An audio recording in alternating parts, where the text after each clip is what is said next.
index.html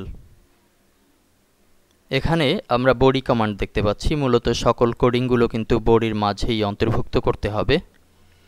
সে কারণে আমরা এখানে বেশ কিছু কোডিং অন্তর্ভুক্ত করে নিয়েছি এবং এগুলো কোথায় কি করেছি, কিভাবে সিএসএস গুলো সাজিয়েছি সেটি বোঝার জন্য আমরা আবার চলে যাচ্ছি একটু style.css পেজে। এখানে আমরা নতুন কিছু কাজ করেছি। #top_bar আমরা একটি বাউন্ডারি তৈরি করেছি। শুরুতে বডির ভেতরে প্রথমে যে বাউন্ডারিটি থাকবে সেখানে দিয়েছি clear both, wide 940, height 45, padding দেয়া হয়েছে বিভিন্ন রেটে, মার্জিন 0 অটো, ব্যাকগ্রাউন্ড একটি ব্যাকগ্রাউন্ড এখানে অন্তর্ভুক্ত করা হয়েছে। এখানে মনে রাখতে হবে যে মার্জিন 0 অটো দেওয়ার অর্থ হচ্ছে ডিপটি মিডলে কাজ করবে, সেন্টার করা হয়েছে। পরবর্তীতে RSS আমরা দেখেছিলাম স্যাম্পলে যে RSS কন্ট্যাক্ট দুটি জিনিস ছিল। .rss এর ভেতরে হচ্ছে ফ্লোট রাইট। আমরা দেখতে পাচ্ছি যে ফ্লোটের কার্যকারিতা কিন্তু শুরু হয়ে গেছে। Float right, wide 400 pixel. এরপরে .rss কন্ট্যাক্ট এর জন্য একটি ধাপ আলাদাভাবে ঘোষণা করা হয়েছে। উপরে যেহেতু আছে, এটি থেকে ব্যতিক্রম তৈরি করার জন্য float left, display block, wide দেয়া হয়েছে, হাইট দেয়া হয়েছে, colour, text align, margin, padding top, padding right, font size, font text decoration নান।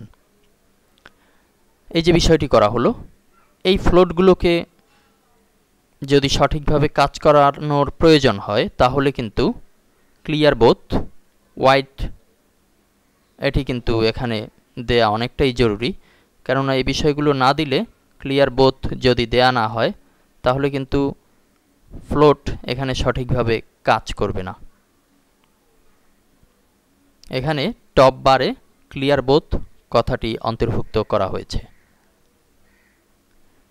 যদি এমন কখনো হয় যে আমরা ক্লিয়ার বোর্ড দিলাম এরপরেও কাজ করছে না, যদি এরকম কন্টেন্টের ভেতরে হয়ে যায়, তখন আমরা এই ডট ক্লিনার এই ক্লাসটিকে অতিরিক্ত ব্যবহার করলে আশা করি সমস্যার সমাধান পাওয়া যাবে।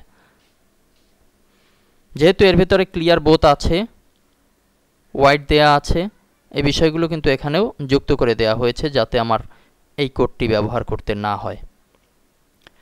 নিচের দিকে আমরা .rss বাটনে একটি ব্যাকগ্রাউন্ড আমরা তৈরি করেছি। কন্ট্যাক্টের একটি ব্যাকগ্রাউন্ড, কন্ট্যাক্ট বাটনের জন্য একটি ব্যাকগ্রাউন্ড, পাশাপাশি লিখে দিয়েছি, অর্থাৎ এর উপরে যাতে কার্সর নিলে যাতে সেটি লিঙ্ক আকারে প্রদর্শিত হয় সেটি এখানে ব্যবহার করা হয়েছে।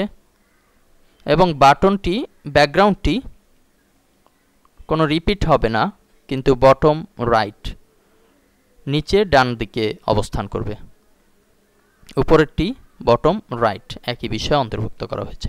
আমরা এই কোডগুলোকে এখন আমরা index.php তে নিয়ে যাব।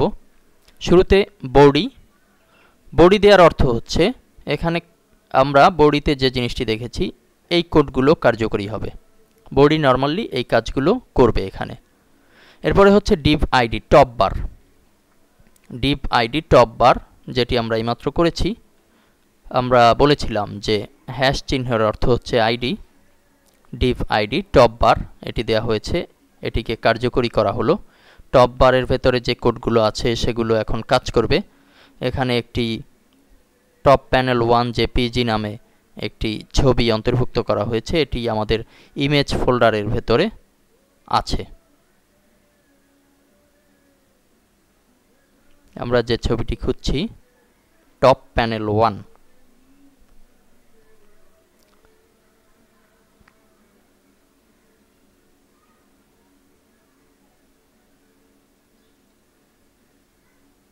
দুঃখিত, টপ প্যানেল 1 না, এটি হচ্ছে টপ প্যানেল। আমরা দেখতে পাচ্ছি যে শেষের দিকে এই ছবিটি এখানে আছে, এটি ব্যাকগ্রাউন্ড হিসেবে কাজ করবে। আমরা ইন্ডেক্সে পরবর্তীতে লিখেছি RSS কন্ট্যাক্ট সেকশন। এখানে CSS থেকে কন্ট্যাক্ট সেকশনের ফ্লোট রাইট হবে, ওয়াইড হবে 400 পিক্সেল।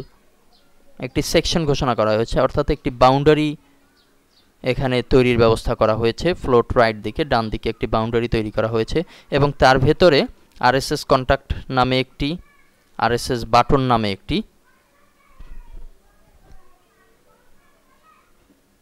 আরএসএস কন্ট্যাক্ট দ্বারা যেটি বোঝানো হয়েছে, আমরা যদি HTML এ যাই পুরোপুরি ক্লিয়ার হবে। RSS contact, RSS button, RSS contact, contact button, অর্থাৎ দুটি ক্লাসকে একসাথে লেখা হয়েছে। এখানে বোঝানো হচ্ছে যে এখানে যে কোডগুলো করা হয়েছে সেগুলো তো থাকবেই, পরবর্তীতে একবার দেখানো হয়েছে আরএসএস বাটনের কোড যুক্ত হবে ব্যাকগ্রাউন্ডে, পরবর্তীতে কন্ট্যাক্ট বাটনের কোড যুক্ত হবে ব্যাকগ্রাউন্ডে।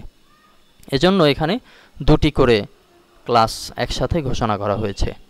এরপরে আমাদের ডিভ যতগুলো থাকবে ততগুলো ডিভ কিন্তু শেষ করতে হবে। যেমন এই ডিভ শেষ করা হলো এটির মাধ্যমে, এই ডিভ শেষ করা হলো এটির মাধ্যমে, কিন্তু আরএসএস কন্ট্যাক্ট আন্ডারস্কোর সেকশন এটি শেষ করা হলো এখানে, এবং প্রথমে যে ডিভ ব্যবহার করা হয়েছিল সেটি শেষ করা হলো এখানে।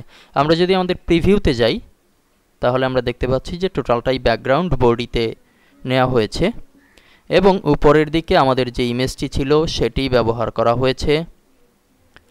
পরবর্তীতে যে 400 পিক্সেল জায়গা নেওয়া হয়েছিল, যে পরিমাপ দেয়া হয়েছিল, তার ভেতরে দুটি, একটা সাবস্ক্রাইব আর একটা কন্ট্যাক্ট, দুটি ফিচার অন্তর্ভুক্ত করা হয়েছে। পরবর্তীতে আমরা দেখব নতুন আরও কিছু।